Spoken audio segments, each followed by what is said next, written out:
Alors, j'aimerais revenir en ce lundi 19 janvier 2015 sur la question des femmes et de la place des femmes dans la société en général, à l'aune de la question, au prisme de la question de la nourriture.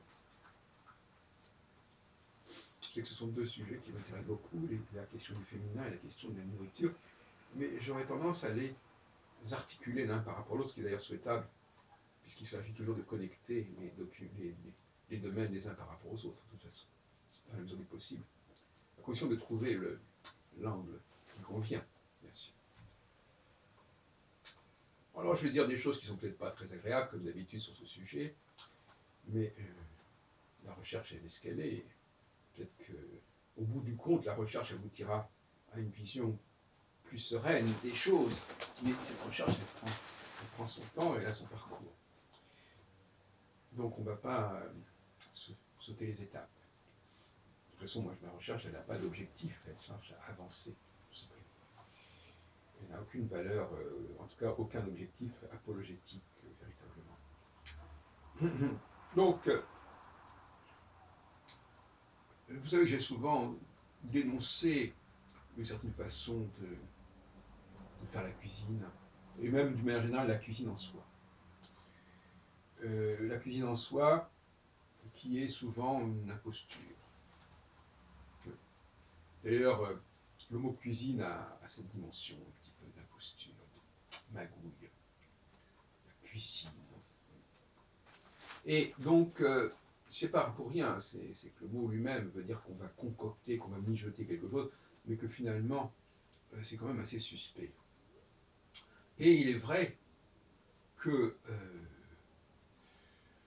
bien des gens, quand on va chez eux, par exemple, et aussi au restaurant d'ailleurs, mais ils nous servent des plats qui n'ont aucune valeur, qui ne coûtent rien, mais qui ont une certaine quantité. J'ai l'impression que la structure familiale favorise ce genre de façon de procéder. Tu vois. On va essayer de nourrir le plus grand nombre de personnes avec au moindre coût. Alors, par exemple, j'ai une amie qui n'arrête pas de faire des spaghettis bolognaises, etc. Ben oui, alors évidemment, c'est pas très compliqué. On fait cuire des spaghettis et puis on ouvre une boîte de thon en boîte, voilà. Ou alors on va prendre un hamburger et puis on va le mélanger avec les spaghettis pour que ça donne un vague goût de viande. Je veux dire que ce sont des procédés qui sont assez ignobles, je dirais, en ce qui me concerne. Et qui sont une façon de... qui trahissent quelque part l'esprit des gens qui y recourent de cette manière. Oui. Au lieu de donner des vrais produits, on nous donne une espèce de produit assez vil et concocté avec quelques éléments qui pourraient faire croire quand même qu'il y a une sorte d'arôme ou un sorte de goût. Enfin, je veux dire que c'est vraiment une mystification.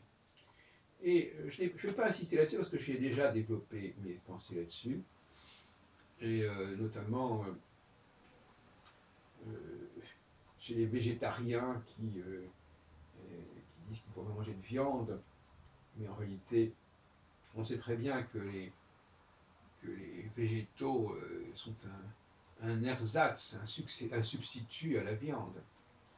On le sait tellement bien que, par exemple, dans les pays du Moyen-Orient, notamment toute cette région qui va de la Grèce à l'Égypte, les falafels, par exemple, qui maintenant ont envahi d'ailleurs un peu plus les falafels. C'est quoi des falafels? Ce sont des fausses boulettes de viande constituées par du pois chiche et qui ont l'apparence de la boulette.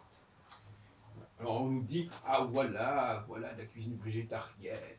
Mais non, c'est une plaisanterie. En réalité, c'est une cuisine du pauvre, comme dirait l'autre auteur qui avait écrit récemment La table du pauvre. Ce sont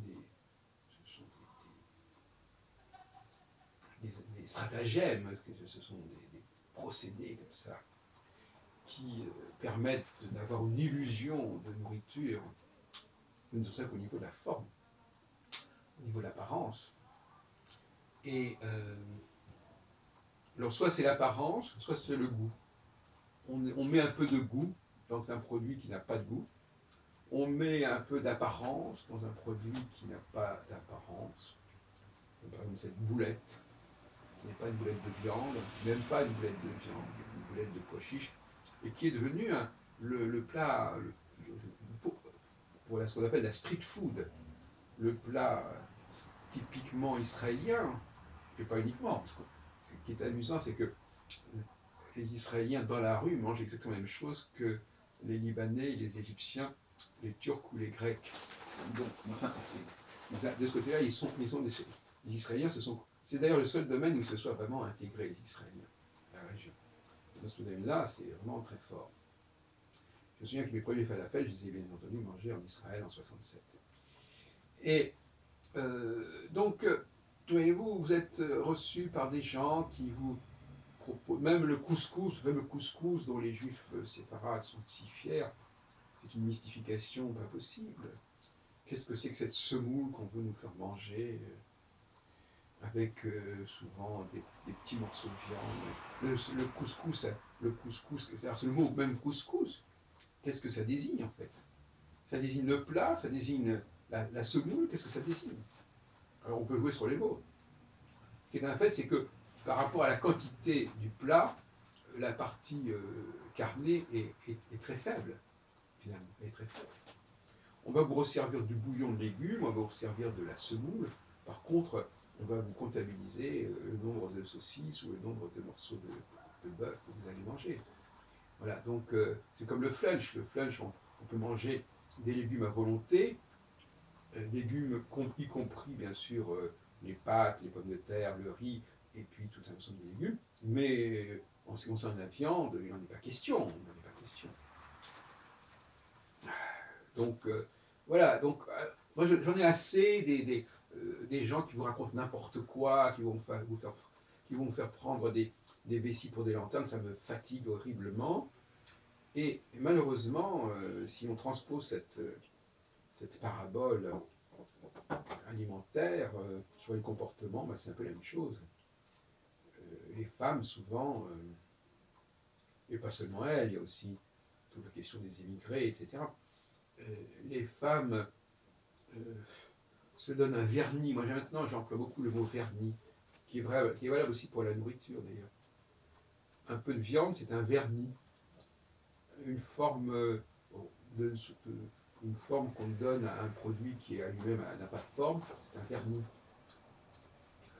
Le fait de jouer des œuvres de quelqu'un d'autre, c'est un vernis. Le fait de lire des textes de quelqu'un d'autre, c'est un vernis. C'est une imposture. C'est quelque chose qu'on plaque sur soi-même et on se donne une sorte de persona. C'est-à-dire que là, c'est vraiment le masque par excellence. Parce que le mot persona veut dire masque. Eh bien, voilà, c'est une nourriture masquée, ce sont des femmes masquées qui, en réalité, portent des masques d'hommes qu'elles ont empruntés. Voilà. Une femme qui lit du Victor Hugo ou qui joue du Beethoven, elle est masquée, elle porte le masque de Victor Hugo ou de Beethoven.